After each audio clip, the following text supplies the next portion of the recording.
Hi friends, welcome back to చిద్రూపి reviews. Daily notification రావాలి అంటే ఛానల్ని సబ్స్క్రైబ్ చేసి పక్కనే ఉన్న బెల్ ఐకాన్ని క్లిక్ చేసి ఆల్ ఆప్షన్ సెలెక్ట్ చేయండి. అప్పుడే మేము పెట్టిన వీడియోస్ ముందుగా మీ మొబైల్కి నోటిఫికేషన్ ద్వారా వచ్చేస్తుంది. ఓకే ఫ్రెండ్స్, మరి ఆనందంతో ఇద్దరు బెస్ట్ ఫ్రెండ్స్ అని చెప్పి ఇటు సిద్ధు అటు ప్రేరణ మంచిగా మాట్లాడుకున్న తర్వాత బెస్ట్ ఫ్రెండ్స్ అని చెప్పుకున్న తర్వాత అకస్మాత్తుగా ప్రేరణకి ఏమైంది? కంగారులో మరి సిద్ధు, ఇందిర, ప్రేరణ ఎక్కడికి వెళ్ళింది? మొబైల్ ఎందుకు స్విచ్ ఆఫ్ అయింది? మరి ప్రేరణ ఆచూకీ సిద్ధుకి ఖచ్చితంగా తెలియాలి అనుకుంటే ఖచ్చితంగా లైక్ చేయండి. ఇంకా మనం రివ్యూలోకి వెళ్ళిపోదాం. ఇంకా ఎపిసోడ్ స్టార్ట్ అవ్వగానే ఇంట్లో డిన్నర్కి ఏర్పాటు చేస్తూ ఉంటుంది మరి మంజుల.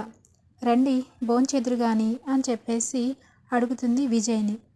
అయ్యో మంజు, మన కొడుకు రాని సిద్ధు వస్తే అందరం కలిసి భోంచేద్దాం అని చెప్పి అనేసరికి మంజులకి ఆనందం వేస్తుంది.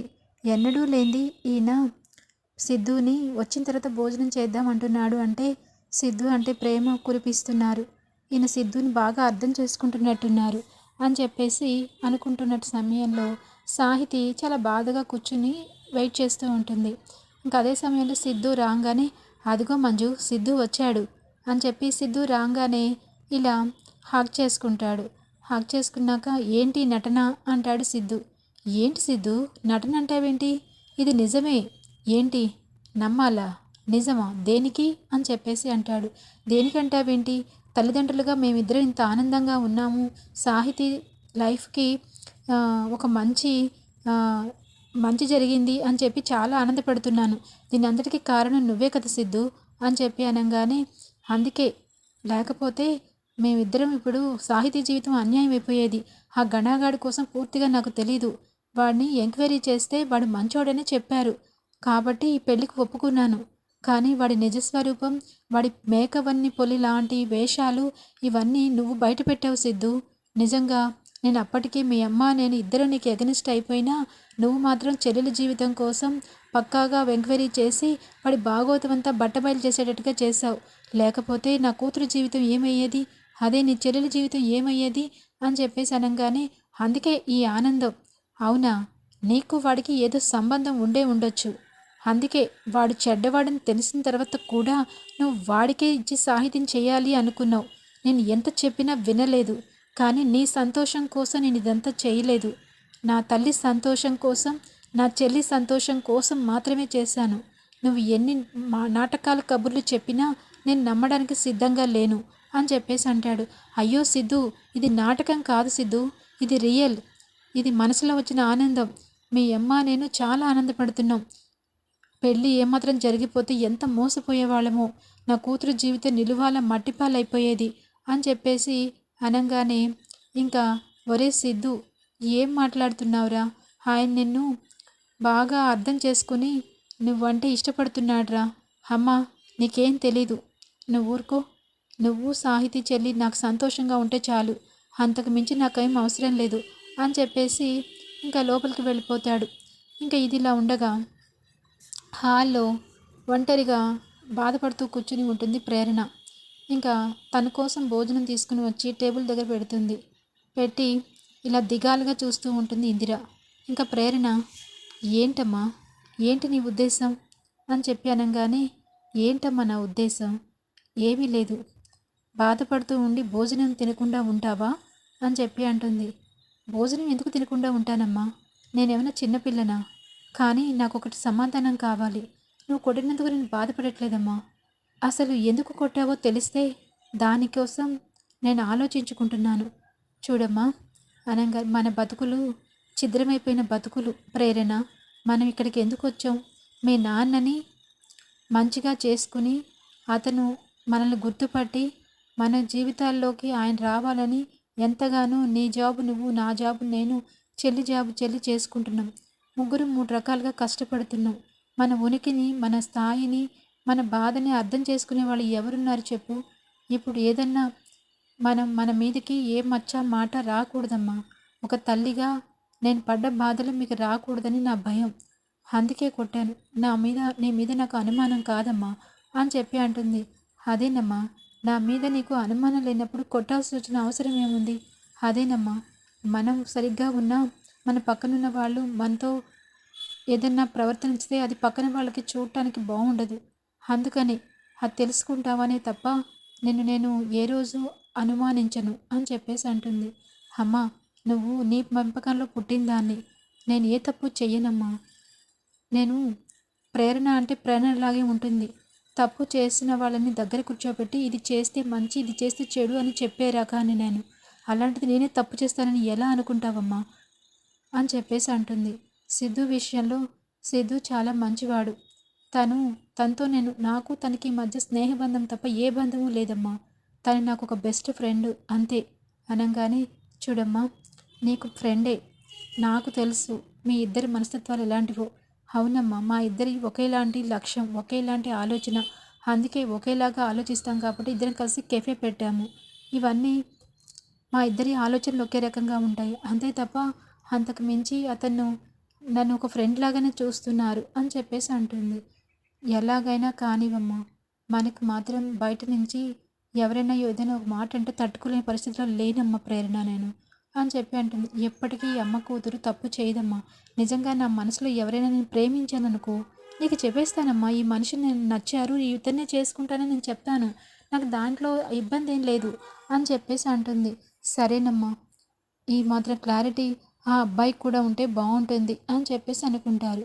ఇంకా ఇది ఇలా ఉండగా సిద్ధు బయటకు వచ్చి కూర్చుని ఆలోచిస్తాడు. నిన్న ఎన్నోసార్లు చేశాను ప్రేరణకి ఫోను, లిఫ్ట్ చేయలేదు అని చెప్పి అనుకునే లోపల ప్రేరణ కాల్ చేస్తుంది సిద్ధుకి. ఏంటి ప్రేరణ, చాలాసార్లు ఫోన్ చేశాను, లిఫ్ట్ చేయలేదు, నువ్వు బాధపడుతున్నావా? నా వల్ల తప్పు అయిందని నేను అనుకుంటున్నాను, సారీ ప్రేరణ అని చెప్పేసి అంటాడు. అయ్యో సిద్ధు, సారీ చెప్పేంత తప్పు నువ్వేం చేసావు చెప్పు అనగానే, మీ అమ్మకి నా మీద బ్యాడ్గా ఇంపాక్ట్ అయినట్టుంది, అందుకే నిన్ను కొట్టింది. నాకు నీ కారణంగా నా చెల్లెలు సాహితీ జీవితం బాగుంది, నేను ఆనందంగా ఉన్నా, మా ఫ్యామిలీ మొత్తం ఆనందంగా ఉన్నారు. కానీ పాపం నా కారణంగా ఎప్పుడు నీకు బ్యాడ్ జరుగుతుంది. నా కారణంగా మిస్అండర్స్టాండింగ్ చేసుకుని మీ అమ్మగారు నిన్ను కొట్టారు. అది నాకు తలుచుకుంటేనే బాధగా ఉంది ప్రేరణ అని చెప్పి, చూడు ప్రేరణ, నేను సాహితీని నువ్వు కాపాడి తన లైఫ్ బాగుందని ఆ ఎమోషనల్లో తట్టుకోలేక చేతులు పట్టుకుని థ్యాంక్స్ చెప్తూ అలా చేసి ఉండొచ్చేమో, అలా వచ్చేసింది, అది అన్ఎక్స్పెక్టెడ్గా జరిగింది, అది నేను కావాలని చేసింది కాదు అనగానే, అవును సిద్ధు, అసలు థ్యాంక్స్ చెప్పాలి అంటే ఫోన్లోనే చెప్పొచ్చు కదా, ఎందుకు ఇంటికి వచ్చావు అని చెప్పి అనగానే, నువ్వు నాకు స్పెషల్ ప్రేరణ, నా లైఫ్లోనే నువ్వు స్పెషల్, అయినా నువ్వు మాత్రం నా కోసం చాలా చేస్తున్నావు, అలా అని నువ్వు ఎందుకు చేస్తున్నావు అని నేను అంటున్నానా? కాదు కదా. మరి నువ్వు నాకు బెస్ట్ ఫ్రెండ్వి సిద్ధు, నీకోసం నీ వెన్నంటే ఉండడానికి, నీకోసం ఏం చేయడానికి నేను రెడీగా ఉంటాను. మరి నువ్వే నన్ను బెస్ట్ ఫ్రెండ్ ఏదైనా చేస్తానన్నప్పుడు నిన్ను మాత్రం బెస్ట్ ఫ్రెండ్గా అనుకోనా? అందుకే నీకు కూడా ఏ ప్రాబ్లం వచ్చినా నేను ఉంటానని చెప్పి నేను అంటాను. అంతే ప్రేరణ, మన ఇద్దరం ఒక మంచి స్నేహితులం, ఆ విషయం మీ అమ్మగారికి తెలియాలి అని చెప్పి అనగానే, అది తెలుస్తుందిలే సిద్ధు, అయినా నువ్వు ఇంకేంటి విషయాలు అని చెప్పేసి, ఇంక సరే ఈ విషయాన్ని పక్కన పెట్టేద్దాం అని చెప్పి అనగానే, ఇంకేంటి విషయాలు అంటావు కదా, నిన్న ఆ గణ మన కేఫే దగ్గరికి వచ్చాడు, నీ కోసం అడిగాడు, నువ్వు రాలేదు కదా, నన్ను కూడా వాడు బాగా డ్రింక్ చేసి చాలా బెదిరిస్తున్నాడు, నన్నేమీ చేయలేడనుకో, నీకేదో ఇబ్బంది పెడతానని చెప్పేసి అంటున్నాడు, నువ్వు కొంచెం కేర్ఫుల్గా ఉండు ప్రేరణ అని చెప్పేసి అనగానే, వాడి మొహం వాడేం చేస్తాడు అని చెప్పి అంటుంది. అయ్యో అలా అనపాకు, వాడు దెబ్బతిన్నాడు కాబట్టి పగపట్టి ఉంటాడు, వాడు ఏదైనా చేయడానికి రెడీగా ఉంటాడు, వాడిని తక్కువ అంచనా వెయ్యొద్దు ప్రేరణ, చిన్న పామైనా సరే పెద్ద కర్రతో కొట్టాలి అంటారు, కీడించి మేలించాలి అంటారు, వాడు ఇక్కడికి వచ్చిన పరిస్థితిని బట్టి చూస్తే వాడు ఏదో ఒకటి చేయాలనుకుంటున్నాడు, దయచేసి నువ్వు మాత్రం జాగ్రత్తగా ఉండు ప్రేరణ అని చెప్పేసి అంటాడు. జాగ్రత్తగానే ఉంటాను సిద్ధు, కానీ ఇంకా నేను ఎక్కడికి వెళ్తాను, కేఫేకి ఇంటికి వెళ్తాను, అలాని కాదు, వాడు ఇక్కడ కొన్ని శపథాలు చేసి వెళ్ళాడు అని చెప్పి సిద్ధు అంటాడు. అయినా సిద్ధు, నువ్వు ఒక్కదానివే ఎక్కడికి వెళ్ళకు అని చెప్పేసి అంటాడు సిద్ధు. నీకేదైనా అవసరం వస్తే నాకు కూడా చెప్పు, నేను కూడా వస్తాను. అంతేకానీ మన సాహితీ విషయంలో చేసిన స్టెప్‌ని మళ్ళా తీసుకోవద్దు. ఏది ఎటు మారినా కానీ అది ప్రమాదంగా మారిపోతుంది. అర్థమైందా ప్రేరణ అని చెప్పేసి అంటాడు. సరే సిద్ధు, బాయ్ అని చెప్పి ఇద్దరు నవ్వుకుంటూ, అయినా నా మేలు కోరే స్నేహితుడు నాకు ఇంతగా చెప్తుంటే వినకుండా ఉంటానా అని చెప్పి నవ్వుతుంది. అవును, నా ఫ్రెండ్ మరి కష్టంలో ఉంటే నేను ఊరుకుంటానా అని చెప్పి సిద్ధు నవ్వుతాడు. ఇద్దరు నవ్వుకుని హ్యాపీగానే మాట్లాడుకుని ఫోన్లు పెట్టేస్తారు. ఇంకా రెండో రోజు యాజ్ టీజ్‌గానే మళ్ళా సిద్ధు ప్రేరణని తీసుకురావడానికి వాళ్ళ ఇంటికి వెళ్తాడు. అదే సమయంలో ఇందిర గేట్ క్లోజ్ చేసుకొని లోపల నుంచి బయటకొస్తుంది.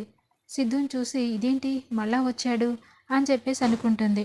ఇంకా సిద్ధు ఆంటీ నన్ను మిస్అండర్స్టాండింగ్ చేసుకుంది, ఇప్పుడే కరెక్ట్ సమయం చెప్పాలి అని చెప్పి బండి మించి దిగి, ఆంటీ మీతో మాట్లాడాలి ఆంటీ అనగానే, దేనికోసం బాబు, ఆ, నువ్వు నువ్వు నాతో మాట్లాడడానికి కోసమే వచ్చావా అని చెప్పేసి అంటుంది. లేదు లేదు ఆంటీ, ప్రేరణని తీసుకెళ్ళటానికి కూడా వచ్చాను. ప్రేరణ తీసుకెళ్ళటం ఏంటి బాబు, అదేంటి, తను కెఫేకి వస్తుంది కదా అందుకే వచ్చాను అనగానే, తను వెళ్ళిపోయి అర్ధగంట పైనే అవుతుంది, నీతో పాటే వెళ్తున్నానని చెప్పి వెళ్ళిపోయింది బాబు. ఇప్పుడేంటి నువ్వు వెనకాల వచ్చి నేను తీసుకెళ్తానంటున్నావు, నాకేదో భయంగా ఉంది, ఒకసారి ఫోన్ చేయి బాబు అని చెప్పి అనగానే ఇంకా సిద్ధు ఫోన్ చేస్తాడు. ఫోన్ స్విచ్ ఆఫ్ అని వస్తుంది. అదేంటి ఆంటీ, ప్రేరణది ఎప్పుడు స్విచ్ ఆఫ్ రాదే, ఫోన్ స్విచ్ ఆఫ్ వస్తుందేంటి అనగానే ఇంకా కంగారుగా ఇందిర కూడా ఫోన్ చేస్తుంది. ఇందిర ఫోన్కి కూడా స్విచ్ ఆఫ్ వస్తుంది. ఇంకా వెంటనే సుధా అక్కడికి వచ్చి, ఏంటక్క నీ ముఖంలో ఏదో భయం కనిపిస్తుంది, టెన్షన్ కనిపిస్తుంది, ఏమైందక్క అనగానే, ప్రేరణ ఫోన్ కలవట్లేదురా, కానీ ఇందాక గంట క్రితం వెళ్ళింది, సిద్ధు బాబుతో వెళ్తున్నానని చెప్పి వెళ్ళింది, మరి ఇప్పుడు సిద్ధు చూస్తే ఇక్కడున్నాడు అని చెప్పి అనగానే, కంగారు పడకక్క, ఏదో ఫోన్ స్విచ్ ఆఫ్ అయిపోయి ఉండొచ్చు, ఛార్జింగ్ లేకుండా అయి ఉండొచ్చు, అంత మాత్రానికే నువ్వెందుకు, అది కాదురా, ఇప్పుడున్న పరిస్థితుల్లో ఆ గణగాడు దెబ్బతిన్న పులిలాగా ఉన్నాడు, వాడి పగబట్టి ఏ టైంలో ఎలా ప్రవర్తిస్తాడో తెలీదు, నా కూతురుకి ఏం ఆపద తలపెడతాడు, నాకు భయంగా ఉంది సిద్ధు, ఏదైనా ఒకటి చేసి నా కూతురిని నాకు కావాలి అని చెప్పేసి బాధపడుతూ ఉంటుంది. మరి ప్రేరణ క్షేమంగా ఉండాలి అని కోరుకునే వాళ్ళంతా ఖచ్చితంగా లైక్ చేయండి. Hi friends.